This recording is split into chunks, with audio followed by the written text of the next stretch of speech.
mesmos obstáculos que você precisa encarar toda semana, toda sexta-feira. Só que amanhã vai ser diferente. Você vai acordar com uma dose de ânimo da parte de Deus. Amém? Olhe para a pessoa perto de você e diga: amanhã você vai acordar bem diferente. Diga, porque Deus vai falar com você essa noite. Abra a sua Bíblia, você que trouxe a Bíblia, em Lucas capítulo 7. Glória a Deus, prazer em conhecer também o cantor Tom Carter. Que Deus abençoe, querido. Marlon, obrigado, tá bom, por nos convidar a estar aqui contigo. É sempre um prazer ver o Tiago aqui, a galera da Plena Paz. Bom estar com vocês, são irmãos. Lucas capítulo 7, versículo 11 a seguir. Glória a Deus. Diz assim: pouco depois seguiu ele viagem para uma cidade chamada Naim, e iam com ele seus discípulos e uma grande multidão. Diga comigo: grande multidão. Diga mais uma vez: grande multidão. Vamos continuar. Quando chegou perto da porta da cidade, eis que levavam para fora um defunto filho único de sua mãe, que era viúva, e com ela ia uma grande multidão. Diga de novo: grande multidão. Continuando a leitura. Logo que o Senhor a viu, encheu-se de compaixão por ela e disse-lhe: não chores. Então, chegando-se, tocou no esquife, e quando pararam os que levavam, disse: moço, eu te digo, levanta-te. E o que estivera morto sentou-se e começou a falar. Então Jesus o entregou à sua mão. Medo se apoderou de todos os que glorificavam a Deus, dizendo: um grande profeta se levantou entre nós, e Deus visitou o seu povo. E correu a notícia disto por toda a Judéia e por toda a região circunvizinha. Amém. Olhe para mim. Preste atenção, não leia a Bíblia. É interessante esse texto que nós lemos aqui nessa noite, porque nós vemos aqui um cenário da qual, a princípio, nós conseguimos imaginar que esse cenário é um cenário de forma muito simples, porém estava composto por uma família. Havia um pai, havia uma mãe e havia um garoto, um rapaz. A Bíblia não me dá muita coisa a falar acerca do pai, e a única informação que a Bíblia dá é que a mulher que aparece no cenário é uma viúva, de forma que fica somente a mãe e o filho. A mãe, preste atenção nisso, ela tinha que dividir, é claro que são amores diferentes, mas ela tinha que dividir a atenção, parte para o filho e parte para o seu esposo. Quando o seu esposo morre, todo sentimento que ela tinha no seu coração, uma parte dele continua existindo. A outra parte começa agora a passar por um período de adaptação, porque alguém que ela ama se foi. E ela começa a fazer agora uma espécie de uma canalização direta ao menino. E agora a ausência que ela sentia ou sente do esposo, ela agora vai tentar preencher no menino que ficou. O esposo foi embora. A casa agora, somente a mãe e o filho. Preste atenção nisso. O cenário agora estreitou, porque agora o relacionamento ficou somente mãe e filho e mais ninguém. Ele vivia para ela para ele. Era comum o dia começar, os dois tomarem café junto, à mesa, a mãe preparar a mesa para tomar o café com seu filho. Era muito comum nessa ocasião, logo de manhã, o filho acorda, o café já está pronto, e aquela palavra que hoje está se ausentando das nossas famílias: bença, mãe. Aquela palavra que hoje ela está indo embora a cada dia que se passa. A bênção, minha mãe, hoje ficou uma palavra meio que quadrada. Ficou uma palavra mais voltada para o tempo passado. Antes, era bem comum o filho acordar, ou o filho falar com o pai, a bênção meu pai, a bênção minha mãe. Hoje não. Não há por que falar a bênção meu pai, não há por que falar a bênção minha mãe, porque isso aí é uma palavra arcaica, ficou para o tempo antigo, para a galera que passou. Hoje, é mais ou menos assim. O dia começa, e aí, velho? E aí, velho? Aí a pergunta, olha para mim, aí a pergunta, pastor, por que não mais bênção, pai, bênção? Não, porque isso é cafona, isso é passado. Só que deixa eu te falar uma coisa, todas as vezes que você se omite, não é dar a bênção, é pedir a bênção. Quando você fala bênção meu pai, bênção minha mãe, você está dizendo assim, pai, eu preciso que o Senhor verbalize com a sua boca a bênção sobre a minha vida. Porque todas as vezes que você, papai, que você, mamãe, abre a boca e verbaliza a bênção sobre a minha vida, eu sei que por mais difícil que seja o meu dia, eu sei que tem uma palavra profética que foi proferida sobre a minha vida de manhã, e que tudo vai dando certo à medida que o tempo vai passando. A importância de você se direcionar à sua mãe, ao seu pai, e dizer assim, eu preciso que o Senhor me abençoe. Hoje você vê muitos jovens fadados a fracassos, sonhos destruídos, planos que foram feitos, mas que no meio do caminho foram todos quebrados, desmontados, desmanchados. Por quê? Porque a Bíblia diz assim, ó, o princípio de todas as coisas faz o seguinte, começa honrando o pai e começa honrando a mãe, para que os teus dias se prolonguem sobre a terra. Só que fica complicado, porque hoje é uma inversão de situações que está acontecendo. Eu não vou honrar, eu não vou falar. Sabe o que me chama a atenção e é muita tristeza que eu vou dizer isso? Hoje existe filhos que conseguem manter uma intriga do pai, uma intriga da mãe, que conseguem ficar sem comunicação com o papai, sem comunicação com a mamãe. Eu não vou falar com a senhora porque a senhora falou daquele jeito comigo. Eu não vou falar com o senhor porque o senhor fez isso comigo, não me deu o que eu queria. Ei. Eita Deus! O papo é reto, né? Deixa eu te falar uma coisa. A cada dia que se passa, que você não tem princípios de honra para com seus pais, é muito duro que eu vou falar, mas segura, que é forte. A cada dia que passa, que você não honra seus pais, é um dia a menos no futuro que você tem. Porque se a Bíblia diz, honra pai e mãe, para que os teus dias se prolonguem sobre a terra, vira o lado da moeda, a gente vai ver outra coisa. Se honrando os dias se prolongam, desonrando os dias diminuem. Vai encurtar.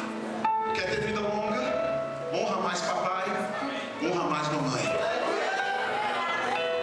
Valorize enquanto você tem, porque haverá um dia que a única coisa que vai restar será uma palavra chamada saudade. Haverá um dia que você vai andar dentro da tua casa, você vai visitar a casa do pai, a casa da mãe, um objeto material dele, dela, que você pegar, você vai dizer, eu lembro, isso era do meu pai, isso era da minha mãe, e a única coisa que vai restar dele de você vai ser lembranças de uma vida do passado, que você vai dizer, eu poderia ter sido um filho melhor, eu poderia ter sido uma filha melhor, só que o Senhor está nessa noite falando comigo, falando com você, como diz aqui o culto, a razão desse culto, tendo um papo reto com você, dizendo para você, chega em casa hoje, se papai estiver deitado, se mamãe estiver deitada, antes de você dormir, entra no quarto dele, pede licença, dá um beijo na testa deles, diga a eles, mesmo que eles estejam dormindo, eu amo você, eu preciso de você, porque amanhã o seu dia vai começar a ser diferente. Você quer que tudo mude? Então você precisa ser o primeiro a mudar. Olha para a pessoa perto de você e diga assim, você tem que ser o primeiro a mudar. Diga, a primeira atitude de mudança é a sua. Entenda uma coisa. Escute, olhe para mim, entenda uma coisa. Você precisa entender uma situação. Mas pastor Luciano, minha mãe não entende, meu pai não entende. Você precisa entender que os tempos do seu pai foram tempos difíceis e tempos mais antigos que o seu. A infância que você teve, a juventude que você tem, seu pai e sua mãe não teve. A forma que você desfruta a vida. Tenta perguntar para o seu pai, para a sua mãe, na idade que você tem, se na idade que você tem hoje, quando eles eram da sua idade, se eles tinham pelo menos o aparelho telefônico que está aí no seu bolso. Pergunta se eles tinham o ciclo de amizades que vocês têm. A vida, não sei para os pais de vocês, pelo menos para os meus, quando eu começo a perguntar para eles acerca de alguma coisa sobre a vida passada, o que eles me falam?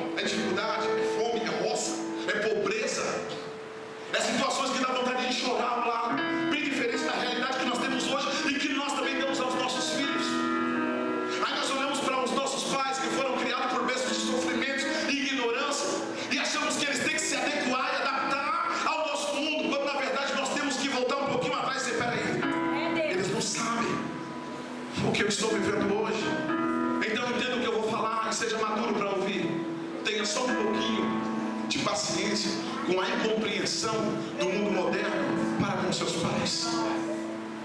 Eles não tiveram o que você tem. Mas sabe o que é mais lindo de tudo isso? Eles vão investir o máximo em você, para você viver o que eles nunca viveram. Eles fazem questão que você vá em lugares que eles apenas um dia sonhou. Eles fazem questão que vocês um dia pisem o pé, que vocês um dia sejam alguém que um dia eles só ouviram falar. Então tudo hoje que parece ser chato, arcaico, que parece ser um pega no pé, aquela coisa chata, na verdade Deus está usando seus pais, o seu pai, a sua mãe, somente para ver o melhor na sua vida. Talvez de uma forma grotesca de falar. Perdoe. É a linguagem que eles aprenderam lá no passado. A dificuldade de pai e mãe dar carinho é porque só se dá aquilo que recebeu. Ninguém pode colher aquilo da qual não foi plantado. Talvez no passado deles não teve carinho que foram plantados. Por isso a dificuldade, o bloqueio para dar carinho a vocês. Então seja você. Vai lá. E diz, não importa pai, mãe, como foi lá atrás. O importa é que daqui para frente será diferente. Eu vou mostrar para vocês um novo mundo. Eu vou mostrar para vocês um mundo melhor. Vou mostrar para vocês um mundo com Deus, um mundo com amor, um mundo com harmonia. Explique para eles o que é família. Explique para eles não o que é casa, mas mostre para eles o que é lar. É isso que é preciso acontecer. Nesse caso que nós acabamos de ler aqui, havia só a mãe e o filho. A palavra bênção, minha mãe. E a palavra de volta, Deus te abençoe, meu filho, era comum aqui. Bata a mão no pé e diga assim, eu preciso mudar. Minhas atitudes, os meus conceitos. Diga, eu preciso valorizar papai e mamãe. Você pensar em falhar, em fracassar, em jogar a toalha e dizer desisto, o Espírito Santo ele vai em breve dizer, você não pode, nós temos um trato fechado. Você não pode, nós temos um trato fechado. Você deu a sua palavra que você não ia fracassar, que você ia fazer de tudo, ia tirar força do meio da fraqueza, mas que você ia se manter de pé para continuar, entende isso? Então nessa noite eu quero desafiar você a algo aqui neste lugar. Eu convido você aonde você está, é sacrifício, a dobrar o seu joelho. E em 5 minutos eu quero que você fale com Deus acerca disso. Senhor, o Senhor pode contar comigo para o amanhã.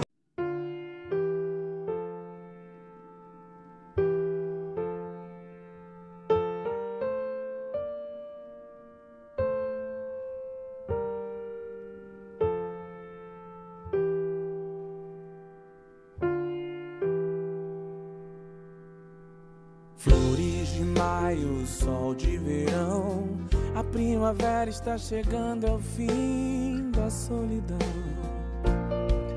O pardal encontrou casa, andorinha, ninho para si. E eu, os teus altares, nuvens e raios sobre o sertão. Avisa lá que está chovendo, é o fim da sequidão. Diz ainda que a gente conseguiu sobreviver à dor, que Deus mandou a chuva.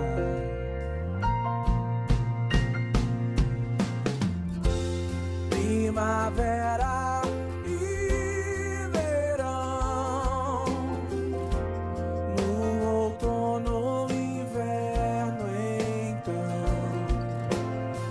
o Senhor é o meu pastor. Na alegria e na dor, eu confio em ti, Senhor. Nada vai me separar do teu amor. Nada vai me separar do teu amor.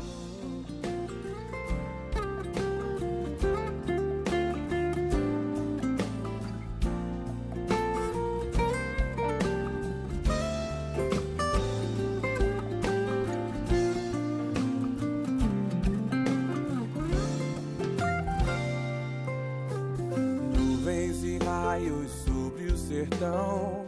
Avisa lá que está chovendo, é o fim da sequidão. Diz ainda que a gente conseguiu sobreviver à dor, que Deus mandou a chuva.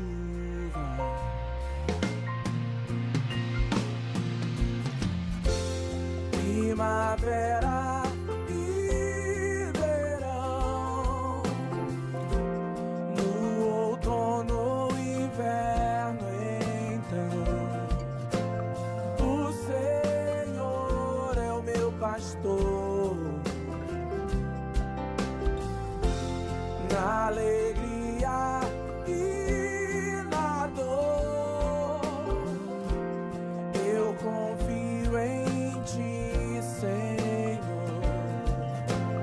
Nada vai me separar do Teu amor. Nada vai me separar